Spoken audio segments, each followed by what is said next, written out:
But while I was over there too, she ended up dying from a stroke, and I got a Western Union telegram there saying that she had passed away, and that was kind of sad that she passed away and wasn't able to see me come back and survive. So that was pretty nice. My grandmother on my mother's side, she got to see me come home, and she attended my wedding. And she was very ill with leukemia, and but she did get to see me get married and whatever. And then after we went on to Yuma, she actually died of leukemia, and she was only in her 60s or something like. And they say that they figure that she contracted leukemia from being one of the downwinders from the A-bomb tests that they had in Nevada. But at least she got to see me come home, and so that was kind of nice. How did your parents feel about you being in Vietnam? Well, my mom asked me right off, says, "Why did you have to join the Marine Corps?" You know? But I guess from what my siblings said, that she was pretty nervous, and they pretty much tried to console her a little bit. Said, "Well, you know, the survival rate is really pretty good, especially with my occupation. I mean, you weren't necessarily out of danger, but it's not like you're in an infantry unit or something, or in some of the real nasty battles. I was basically most of the time on an air base that was a little bit better in a support role than actually out in the jungle." And being as my personality, in fact, my father was kind of known for doing the same kind of things.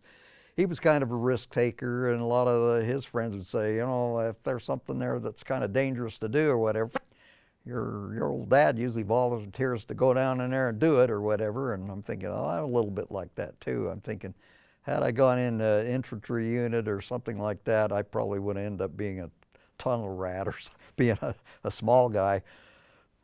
Probably one of the dummies that would end up going and doing some of that dangerous stuff. So I was probably better off not doing that. Yeah, so that was basically it. Cool. And then you were in Yuma. What did you do in Yuma? It was VMT 103 was the squadron that I was assigned in Yuma, which is a training squadron. And I didn't work flight line there. I basically went into, I did some regular airframe mechanic work too, but I was basically assigned to the engine shop, where we would do engine overhaul and maintain the engines, the jet engines. And I had a good time in Yuma. We had TA-4F Skyhawks down there, which is a version of the Skyhawk. This is a double-seater. There's 2 seats.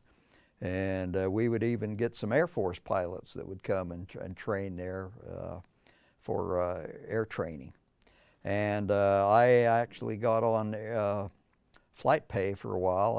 Occasionally I'd get a chance to fly in the back seat or whatever. And on one occasion, one of the pilots that I knew in Vietnam, Riley was his last name. I'm trying to think of his first name. Something like Jim or something, I think. Captain Riley, anyway. He took me up on one occasion when they were complaining about the aircraft having an engine rumble that they couldn't explain what was, it sounded different or whatever. And we had run it on the ground. That's one of the things I would do too. I'd run the aircraft on ground checks and all that stuff, and run them up and check the systems and all that. And so, well, I'll go up on a flight and we'll see if we can determine what the heck's going on with the engine rumble. And so I guess he had to show off, and he had to, he took me up on a flight that about tore me limb from limb. we went out over the range, and he did loops, and he did aileron rolls and pole G's, and he was putting it through its paces, and I'm back there. I had just had breakfast, and I had grape juice for breakfast, and I had my little plastic bag, barf bag. Well, I filled that bag up with purple breakfast. And so he made me airsick, probably about the worst I've ever been.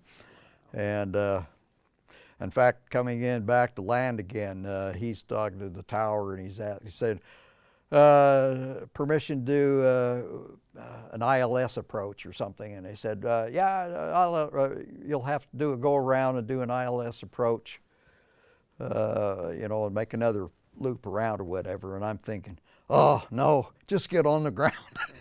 I don't want to stay up here any longer. But we ended up getting on, landing again, and then come down the ladder, and I'm packing my little purple bag of breakfast, and he laughs at me. He says, "You want to come up with me to debrief?" I said, "No, I'm too sick."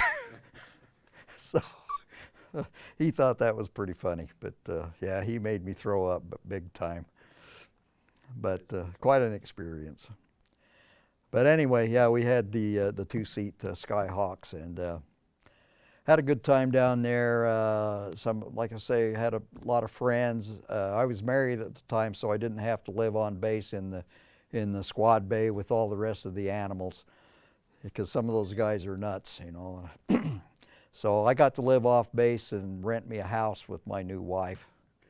And in fact, we had a place where we lived only a mile or two from the Yuma Territorial Prison, which is kind of a tourist attraction down there.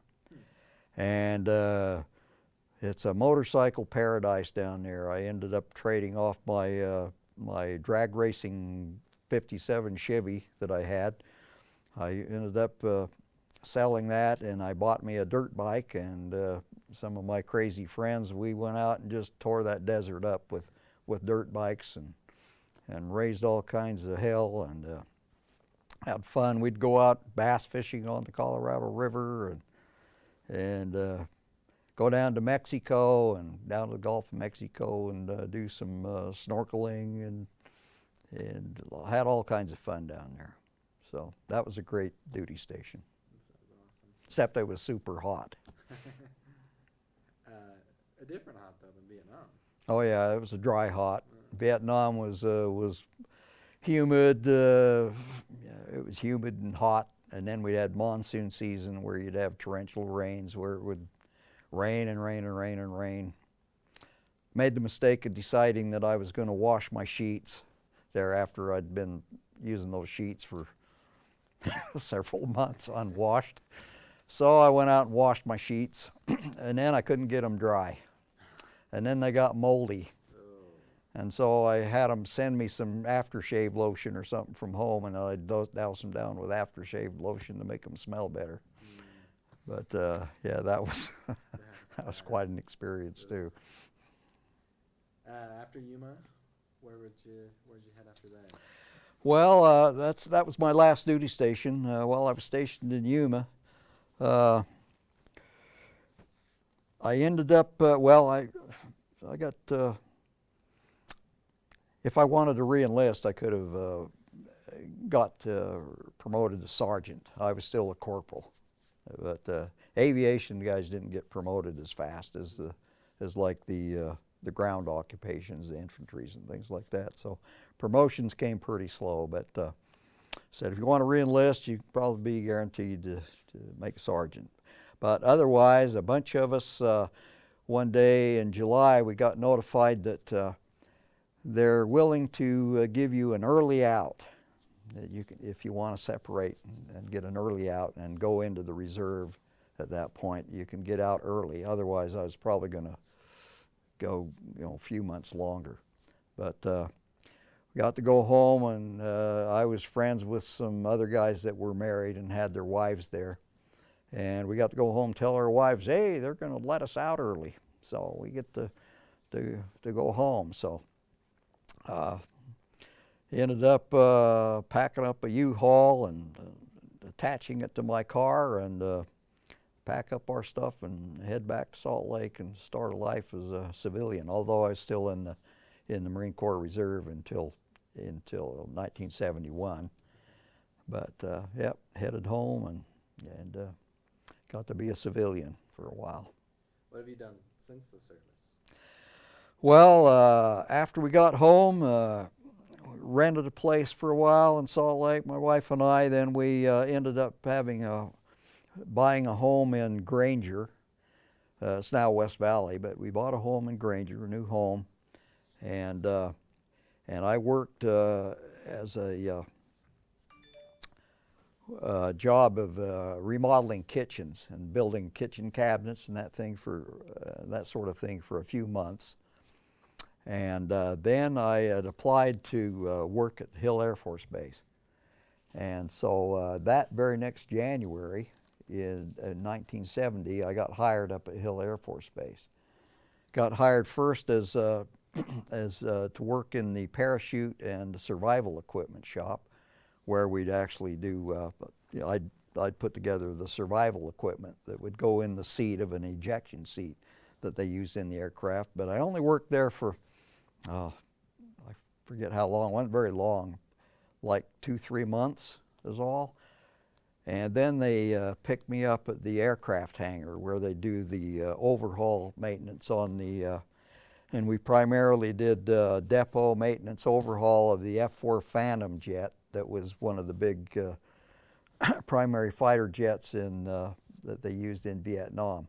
So these were Vietnam era war aircraft coming from there that we did the depot maintenance on. The F-4 Phantom, we did the modifications on some of the new ones like the Wild Weasel G model, the the F-4E, which was one that they actually put a Gatling gun on that one. Some of the earlier models, it was a big mistake. They didn't put a Gatling gun on the aircraft, and that was one of the big problems in the war, where they weren't able to have a gun in dogfights or whatever. But worked up there in that aircraft hangar, and then eventually moved on to. I worked up there from 1970, and I retired from the civil service up there in 2002, and then worked for Northrop Grumman on the base for another 2 years up there. So I actually left the base in 2004. But while I had my career at Hill Air Force Base, working with the Air Force people, I worked in the engine shop there for a while on the J-79s and helicopter engines and various type of aircraft engines. I also worked in flight test, where actually when the aircraft was overhauled, we had test pilots that would actually come fly the aircraft before their various squadrons would pick them up to make sure that they were up to snuff and whatever. And so I worked flight line again up there in flight test, and I was a crew chief and a assistant foreman on one of the crews up there, and and that was a pretty good experience, except I didn't like flight line work too much up there in the middle of January when we'd get canyon winds out of out of Weber Canyon and freeze. So eventually I took some more schooling, went to Utah State University, took training in AMP to get an AMP certificate for aircraft maintenance and also industrial engineering. I took a GS job up at the base there where I was an industrial engineering technician. I became a production planner, where I'd actually do the work documents for doing production planning on the aircraft overhaul there, work measurement statistics and all that sort of thing.